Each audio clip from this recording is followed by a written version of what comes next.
Udara Bandung yang dingin udah paling cocok kita nongkrong sambil makan Indomie. Jangan di skip ya, nanti aku spill lokasi dan harganya. Nah, kafe Warmindo ini dia legend banget soalnya udah buka dari mulai tahun 99.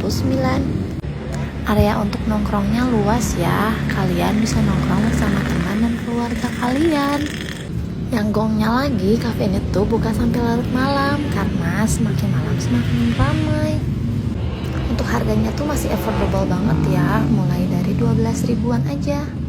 Yang paling beda di sini tuh sambelnya tuh beda banget dari yang lain. Nah, ini ciri khasnya. Sambal dengan irisan cabai dan ada oilnya juga. Ini tuh enak banget, kalian harus coba.